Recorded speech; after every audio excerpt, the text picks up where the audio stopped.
आप सबको बुलाया क्योंकि एक डिस्प्यूट चल रहा है और उसके कारण से ट्रांसपोर्ट सर्विसेज या दूसरी चीज़ों में डिसरप्शन आ रही है। जो कॉन्ट्रैक्ट कैरेज परमिट को लेके एक जो परेशानी चल रही है उसमें पहले मैं बताना चाहता हूं कि कॉन्ट्रैक्ट कैरेज परमिट दिया क्यों जाता है। कॉन्ट्रैक्ट कैरेज परमिट दिया जाता है टूरिज्म के लिए, टूरिस्टों की सहूलियत के लिए। जो लोग एक पॉइंट से दूसरे पॉइंट तक किसी गाड़ी में आना चाहते हैं उनको जिससे सहूलियत हो वो देखते हुए स्टेट या यूनियन टेरिटरी उस तरह के परमिट्स जो है कमर्शियल व्हीकल्स को देती है, जिससे आवाजाही करने वाले लोग जो पॉइंट ए से पॉइंट बी तक जाना चाहते हो उनको सहूलियत हो। तो उसको देखते हुए यूटी एडमिनिस्ट्रेशन ने परमिट्स को डिवाइस किया है और वो परमिट्स जो हैं दिए जाएंगे। मोटर व्हीकल एक्ट ये सारी चीजें गवर्न करती है। सेक्शन 74 उसका इन चीजों को गवर्न करता है और सेक्शन 74 के तहत ये परमिट्स जो हैं ट्रांसपोर्ट अथॉरिटी किसी कमर्शियल व्हीकल को देती है किसी एरिया पे या किसी रूट पे या एक रूट से ज्यादा रूट्स पे बांध के, और उस स्पेसिफिक एरिया और उस स्पेसिफिक रूट या उस स्पेसिफिक एक से ज्यादा रूट्स पे जिस पे कि ट्रांसपोर्ट अथॉरिटी परमिट देती है उस पे ऐसे कमर्शियल गाड़ियों को कॉन्ट्रैक्ट कैरेज परमिट होल्डर को चलना होता है।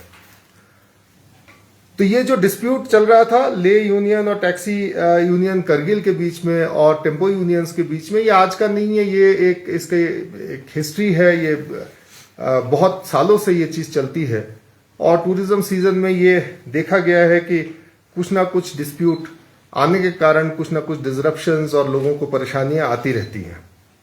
तो डिस्प्यूट को रिजॉल्व करने की यूटी एडमिनिस्ट्रेशन ने, ट्रांसपोर्ट डिपार्टमेंट ने, मोटर व्हीकल डिपार्टमेंट ने, हमारे दोनों एआरटीओज ने, आरटीओ साहब ने, इवन मैंने, हम लोगों ने काफ़ी कोशिश की। अंत में जब डिस्प्यूट को रिजॉल्व करना था तो मीटिंग्स, बहुत लंबी मीटिंग्स दोनों यूनियंस के साथ चलती रहीं। जो मीटिंग 1 तारीख को शुरू हुई वो जाके 2 तारीख को ख़त्म हुई। 2 दिन लगातार मीटिंग्स चलती रहीं, बट दोनों यूनियंस जो है किसी एक मत पे, एक सोल्यूशन पे नहीं आ पाए। उसके बाद जो हमने हमारे transport department, motor vehicle department, traffic police, इन सब के समझ से और जो यूनियंस के राय है उनको देखते हुए और उनका एक सबको जिससे सहूलियत हो, टूरिस्ट को जिससे सहूलियत हो, और दोनों transport unions, taxi unions and tempo unions, इनको जस्टिस दोनों को मिले, उस तरीके से यूटी एडमिनिस्ट्रेशन ने आज अपना जो परमिट सिस्टम आगे आने वाले टाइम में चलेगा उसको डिवाइस किया है। उसके लिए स्पेशली स्टेट ट्रांसपोर्ट अथॉरिटी की मीटिंग बुलाई गई आज शाम को 5 बजे, और मीटिंग में जो मेंबरान होते हैं और special invitees from the district administration, police administration, regional transport associations, authorities, इन सब ने पार्टिसिपेट किया। और जो आगे आने वाले टाइम में ट्रांसपोर्ट कॉन्ट्रैक्ट कैरेज इशू करने के लिए जो रूल्स लागू रहेंगे वो इशू किए। तो उसमें जो गाड़ी जिस जिले की होगी वो गाड़ी कॉन्ट्रैक्ट कैरेज में उस जिले में तो चलेगी ही चलेगी, पूरे एरिया में। उसके अलावा भी लद्दाख के जो हाईवेज हैं, नेशनल हाईवेज है, उस पे वो गाड़ियां फ्रीली चलेंगी। नेशनल हाईवे 1D के ऊपर वो गाड़ियां जब अप्लाई करेंगी तो टूरिज्म के लिए जो इंपॉर्टेंट टूरिस्ट स्पॉट्स हैं जो उस हाईवे के विसिनिटी पे, वहां तक भी वो गाड़ियां जा पाएंगी। जहां रही बात इनर रूट्स की, दोनों जिलों के अंदर ही जब इनर रूट्स में जाने की जरूरत होगी और अपने जो उस डिस्ट्रिक्ट के अंदर ट्रांसपोर्ट यूनियन को अगर दूसरे गाड़ियों की मदद की जरूरत पड़ेगी दूसरे डिस्ट्रिक्ट से, तो वो एआरटीओ साहब के पास अप्लाई करके और गाड़ियां मंगवाएंगे और वो गाड़ियां जो है रिक्विजिशनिंग डिस्ट्रिक्ट में फिर इनर रूट्स पे टेम्पररी परमिट्स स्पेसिफिक पीरियड्स के लिए एआरटीओ दिया करेंगे। तो ये सारी चीज़ों के हिसाब से हमने ARTOs को डायरेक्शन दिए हैं कि ARTOs इमीडिएटली अपने अपने डिस्ट्रिक्ट में, अपने अपने जुरिस्डिक्शंस में जिन भी व्हीकल्स के पास परमिट्स नहीं हैं, नए परमिट्स इशू होने हैं या रिन्यूअल्स होने हैं, उनको अप्लाई करवाएं और इमीडिएटली टाइम बाउंड मैनर में परमिट्स इशू करें। तो ये सारे डिसीजंस इस बार लिए गए हैं STA की मीटिंग के अंदर। उम्मीद करते हैं कि ये जो कंफ्यूजन है या जो लॉक जैम है परमिट्स के लिए, कॉन्ट्रैक्ट कैरेज परमिट्स के लिए, ये हल हो जाएगा और ट्रांसपोर्ट डिपार्टमेंट या मोटर व्हीकल डिपार्टमेंट इसको कॉन्स्टेंटली मॉनिटर करेगी कि ये किस तरीके से एग्जीक्यूट हो रहा है। उसके बावजूद अगर लोगों को कोई परेशानी आती है उसको भी हम लोग देखेंगे और हर 6 महीने पे इसको रिव्यू करेंगे। The UT administration through the motor vehicle department is open to modifying, changing, improving further the permit system, जिससे कि सबको सहूलियत हो और सब अपनी गाड़ियां या अपने बिजनेस अच्छे तरीके से कर पाए। Thank you. Anything that has been left out? हाँ, एक चीज और छोटा सा ऐड कर देता हूं। अभी हाल ही में हमने जो हमारे यहाँ से कॉन्ट्रैक्ट कैरेज की गाड़ियाँ जम्मू कश्मीर में अप्लाई करती थी, वहाँ भी बिजनेस करती थी, उसको भी जारी रखने के लिए, उसको वो चालू रहे, इसके लिए हम जम्मू कश्मीर गवर्नमेंट के पास भी गए थे और वहाँ JNK government, JNK transport department के साथ हमने MOU भी साइन किया है कि उनकी गाड़ियाँ अंदर आ पाएंगी और उतनी तादाद में हमारी गाड़ियाँ भी वहाँ अप्लाई कर पाएंगी। वो MOU भी अभी चलता रहेगा। सर, ये हमेशा से बिगिनिंग ऑफ द सीजन या एंड ऑफ द सीजन जब आता है तो डिस्प्यूट ज़्यादा बढ़ जाता है और इसमें क्या दोनों यूनियन सहमत हैं जो डिसीजन लिया है? क्योंकि कारगिल में तो बिल्कुल ही बंद किया है वहाँ पे और लद्दाख में भी वो सोच रहे हैं कि सबसे अपील कर रहे हैं इस चीज़ में कंट्रीब्यूट करें और लद्दाख आके ये बंद करने की भी वो बात कर रहे थे। तो उसमें कैसे एक बड़ा सोल्यूशन निकल सकता है सर आगे?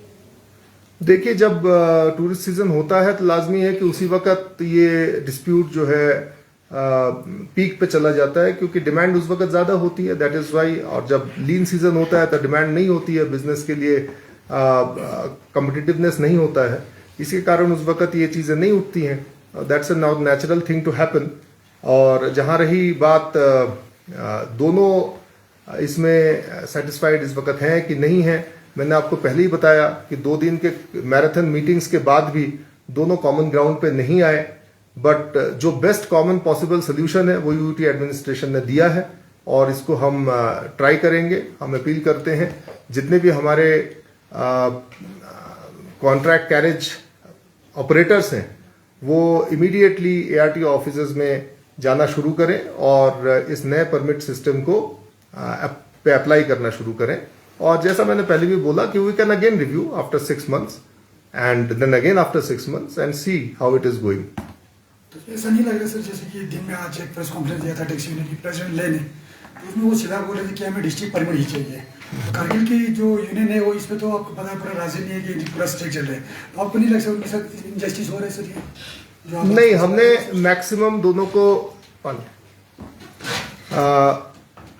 को वही दिया है जो कंपेरेबल है और दोनों के साथ बिल्कुल जस्टिस किया गया है।